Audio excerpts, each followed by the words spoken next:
அஸ்ஸலாமு அலைக்கும். நான் உங்கள் ஷிஃபா குக்கிங்லேருந்து பேசுகிறேன். இன்றைக்கி நம்ம என்ன ரெசிபி பார்க்க போகிறோன்னா, முட்டை ரவா ஃப்ரை. எப்போ பார்த்தாலும் ஒரே மாதிரி அவிச்ச முட்டையாக வச்சு சாப்பிட்ருக்கீங்களா? இந்த மாதிரி வித்தியாசமாக மசாலா பண்ணி சாப்பிட்டு பாருங்கள். ரொம்ப டேஸ்ட்டாக இருக்கும். குழந்தைங்களும் ரொம்ப பிரியமாக சாப்பிடுவாங்க. வாங்க என்னோடய ஸ்டைலில் எப்படி செய்கிறதுன்னு சொல்கிறேன். இங்கே நான் ஒரு பாத்திரத்தில் தண்ணியை கொதிக்க வச்சு 5 முட்டையை போட்டு வேக போட்டுக்கிறேன். கொஞ்சம் லேசாக அதுக்கு உப்பு சேர்த்துக்கிறேன். இப்போ முட்டை நல்லா வேகட்டும். இப்போ முட்டை நல்லா அவிஞ்சிருச்சு, ஆற வச்சுருக்கேன். இங்கே நான் ஒரு பேனில் எண்ணெய் சேர்த்து 2 பெரிய வெங்காயத்தை பொடியாக கட் பண்ணியிருக்கேன்.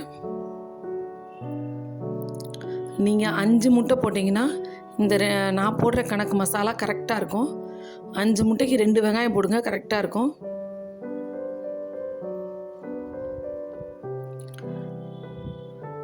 எண்ணெய் நிறையா ஊற்ற தேவையில்லை, சும்மா லேசாக ஊற்றினா போதும். வெங்காயம் கொஞ்சம் வதங்கின உடனே 2 பச்சை மிளகாவை பொடியாக வெட்டி அதிலே சேர்த்துக்கிறேன்.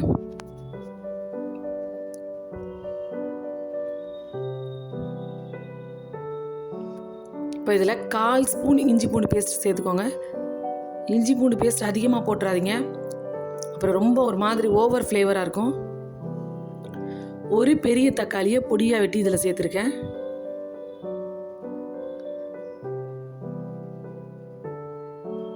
இப்போ இந்த வெங்காயம் தக்காளிக்கு தேவையான அளவு உப்பை சேர்த்துடலாம். ஏன்னா உப்பு சேர்த்தா தான் தக்காளி கொஞ்சம் சீக்கிரம் வதங்கும். இப்போ நான் உப்பு சேர்த்துட்டேன். நல்ல லோ ஃப்ளேம்லேயே வச்சு இதை நல்லா வதங்க விடுங்க. ஏன்னா எண்ணெய் கம்மியாக இருக்குல்ல, ஹை ஃப்ளேமில் வச்சிங்கன்னா கருகிரும். நல்லா லோ ஃப்ளேம்லேயே வச்சு வதக்குங்க.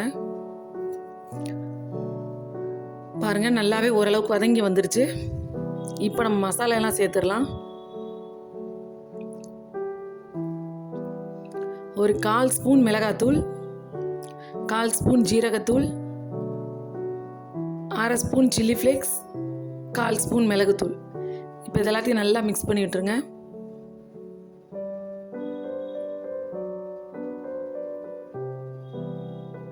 இந்த மசாலா அப்படியே அடுப்புலேயே லோ ஃப்ளேம்லேயே இருக்கட்டும்.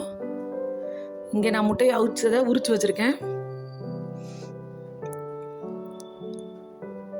அதை இப்போ 2ஆக கட் பண்ணிக்கிறேன். கட் பண்ணிவிட்டு அதோட மஞ்சள் கருவை மட்டும் தனியாக எடுத்துடுறேன். ரொம்ப சூடாக இருக்குது. இதே மாதிரி எல்லா முட்டையிலிருந்தும் மஞ்சள் கருவை மட்டும் எடுத்துருங்க.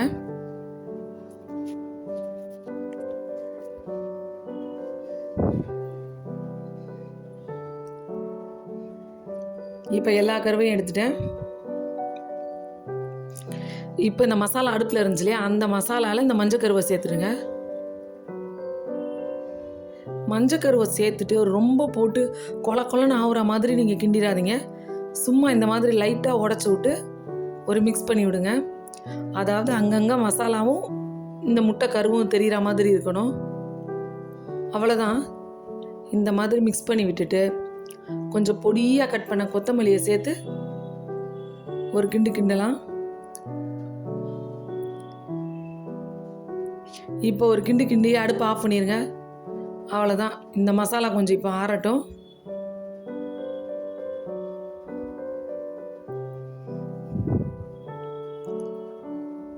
இது கொஞ்சம் ஆன உடனே ஒரு பவுலில் மாற்றிக்கிறேன்.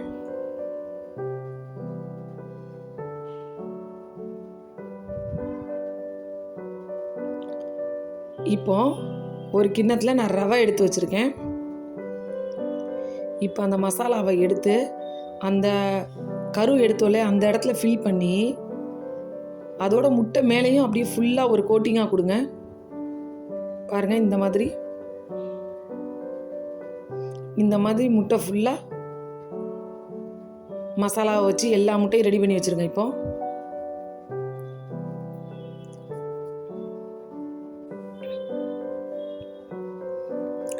என்னோடய சேனலை நிறைய பேர் சப்ஸ்கிரைப் பண்ணாமல் பார்த்துட்ருக்கீங்க. என்னோடய சேனலை நீங்கள் சப்ஸ்கிரைப் பண்ணாதான் நான் போடுற புது வீடியோஸ்லாம் உங்களுக்கு நோட்டிஃபிகேஷனில் வரும்.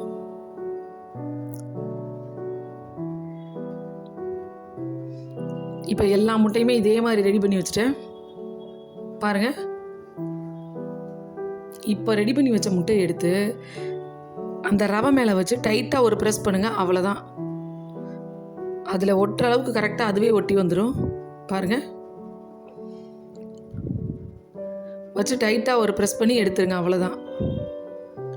இதே மாதிரி நம்ம வச்சுருக்க எல்லா முட்டையும் நீங்கள் ப்ரெஸ் பண்ணி எடுத்துருங்க.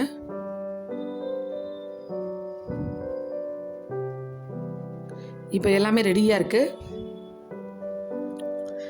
இப்போ ஒரு பேனில் கொஞ்சமாக எண்ணெய் சேர்த்து ஃபஸ்ட்டு அந்த ரவை குக் ஆகுற மாதிரி எல்லாத்தையும் கவுத்தி போட்டுருங்க.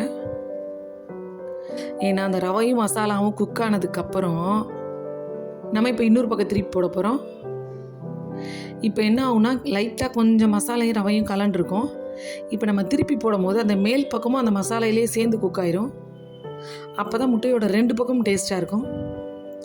பாருங்கள், சூப்பராக கிறிஸ்பியாக வெந்துருச்சு. பார்க்கவே ரொம்ப அழகாக இருக்குது பாருங்கள். இப்போ இன்னொரு பக்கம் நல்லா வெந்ததுக்கப்புறம் அடுப்பு ஆஃப் பண்ணிடுங்க. அவ்வளோதான், ஒரு சூப்பரான முட்டை ரவா ஃப்ரை ரெடி ஆயிடுச்சு. நீங்களும் உங்கள் வீட்டில் ட்ரை பண்ணி பாருங்கள். ட்ரை பண்ணி பார்த்துட்டு எப்படி இருந்துச்சுன்னு எனக்கு கமெண்டில் சொல்லுங்கள். சூப்பர். சப்ஸ்கிரைப் பண்ணுங்க. தேங்க்யூ.